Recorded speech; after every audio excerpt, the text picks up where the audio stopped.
Dum-ba-da-dum. Howdy, welcome to BanjoBenClark.com. This is your home for learning how to play the banjo, mandolin, and guitar on the World Wide Webs. We're finishing up the third week in a 3-week series on how to play Devil's Dream, this century-old Irish-Scottish fiddle tune. It's really fun to play. It was one of the first songs that I learned how to play on the banjo, and it's melodic. I love that because it introduces people to melodic playing, and a lot of people haven't done that before. So this is a great one to dive into if you haven't done it. I've divided it up, and I'll explain a little more, but both beginner and intermediate and advanced players can glean stuff off of this particular lesson. The guy playing fiddle, he's awesome. He's a buddy of mine, John Johnson, but he's from New Orleans, so you would say it John Johnson. I don't know. Anyway, he's fairly good, as you can tell. He plays for Rascal Flatts and has played for all kinds of big country artists, and he's a super guy. One of my good buddies, and I was honored to have him in. If you're watching this on YouTube or Facebook, here in a little while I'll ask you to go over to my website. Newly designed, you're going to love it. It's the best bang for the buck, BanjoBenClark.com, and you can look up in the intermediate category. We have this one featured, and you can download the PDF file and print out the tabs that I have there, or you can download the TEF file, which is really cool, and that allows your computer to play the tab for you, and you can listen to it, practice along with it, and adjust the tempos and all that. So let's dive in, measure one, and I'm going to teach you every measure, and then on the website there I've got, I'm going to play it for you all the way through, very slowly, so you can follow along, and then I even have 4 different speeds of guitar rhythm tracks, live guitar that I'm playing, that you can practice and build your speed up along with as well. I think you'll really like it. So let's dive into Devil's Dream. As we dive into measure one, I'm going to give you an intro. Now this is not something that I played in the performance because we had the fiddle kicker off, but if you were going to intro this song, say to start off a jam, then I want to just give you something to go by. This is just a really standard banjo intro. If you look at it, really all it is the first 2 measures is broken down into forward rolls. Okay, we have a slide thrown in there, but just be sure and pay attention to the beneath the notes. I have in circles what my right hand fingerings are going to be. Okay, so a T would be thumb, a 1 would be index, and a 2 would be my middle, and that's going to get really important as we get further into the song, because we're going to use our thumb in a lot more places than you might think that you would need to use it, and that's going to end up increasing your speed and increasing the power and the drive that you can play this song with. Okay, we want to use our thumb whenever it's possible to use it. It's our most powerful and our most agile and accurate appendage on this right picking hand. Okay. Also, just really quickly, fiddle tunes typically are divided into what some people call an A part and a B part. Okay, a typical fiddle tune would have 16 measures in the A part, which has a certain chord progression behind it, and then 16 measures in the B part that may or may not have the same chord progression behind it, but the melody generally changes. I typically think of it as 2 small 8 parts of 8 measures apiece and 2 small B parts of 8 measures apiece. And what this allows us to do is, if you're more of a beginner, what you can do is learn this A part number 1, as you see starting there in measure 3. You can play that, the next 8 measures, which is really straight ahead melody, and then you could also just repeat that for A part number 2, and that would give you a full 16 bar A part. And then we do the same thing for the B part. This way, both beginner players can learn how to play Devil's Dream, have the straight ahead melody, and then your more intermediate, advanced players can use the second A part and the second B part to maybe get a little trickier licks out of. And even you beginners, they're not too hard. And as we'll see, they're actually just a lot of fun to play. I love playing melodic style. Let's start there with a slide. I use my ring finger. We're capoed up 2 frets. Okay, it's the regular open G tuning, but we're keeping it up 2, so we're playing in the key of A now, even though we're still using a G position. And we are going to start off sliding from the 4th to the 5th fret with our ring finger down on that 4th string, that low D string, okay?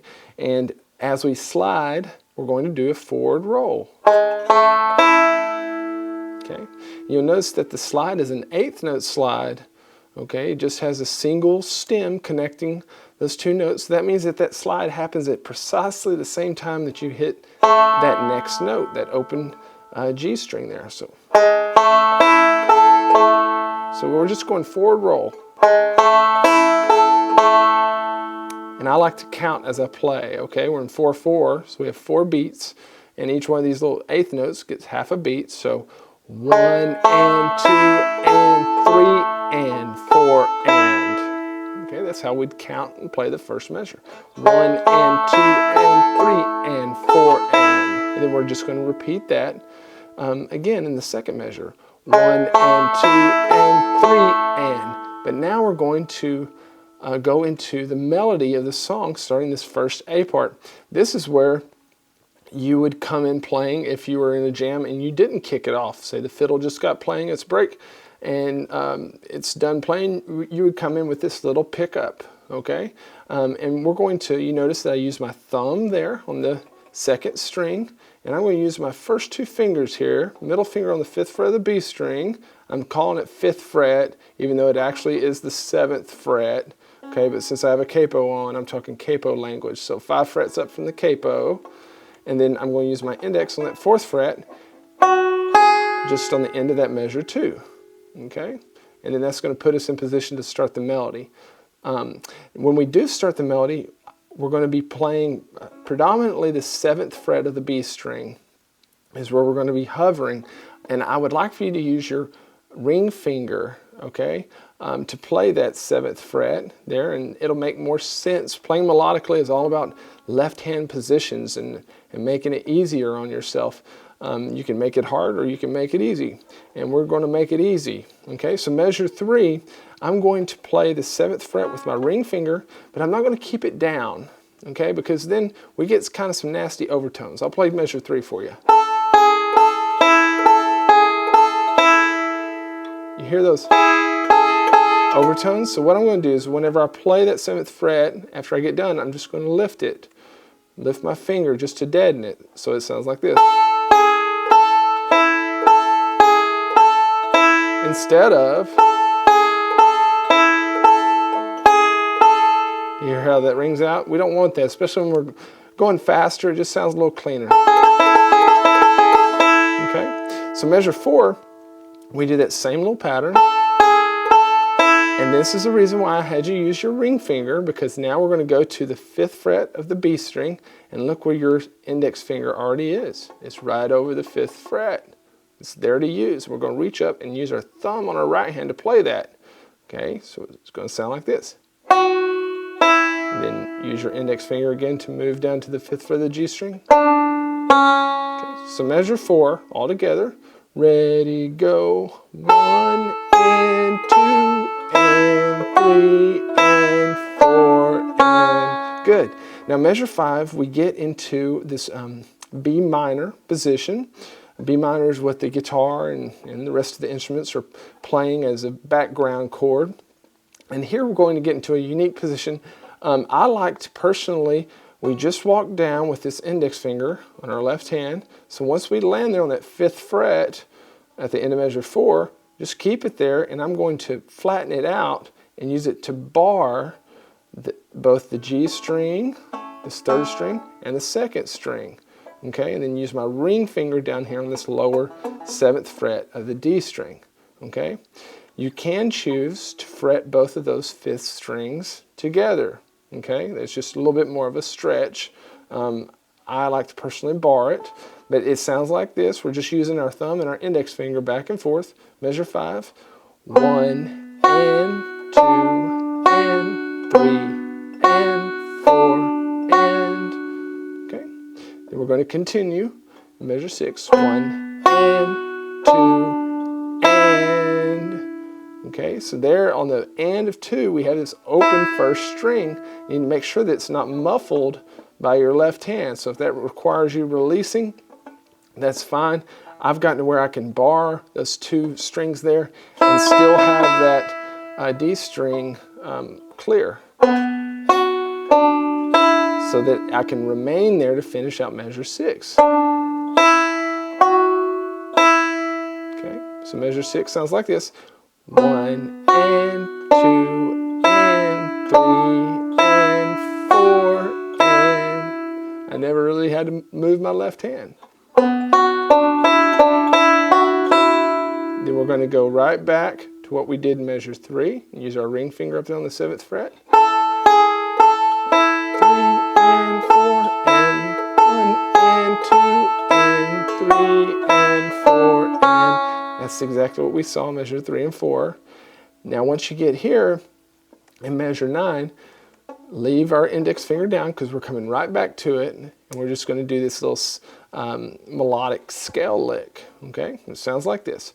1 and 2 and 3 and 4 and 1 and 2 and 3 and 4 and...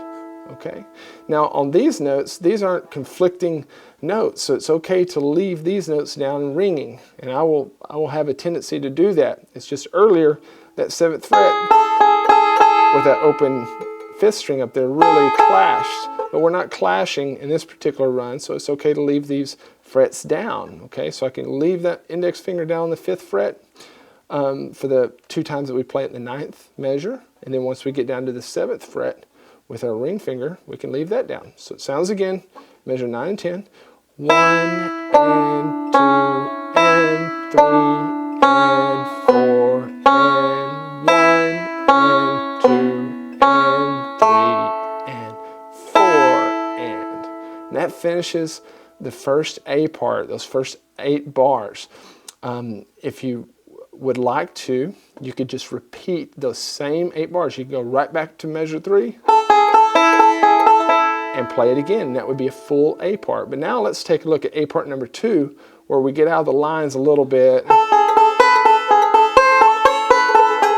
do some more bluesy sounding stuff. Let's check that out.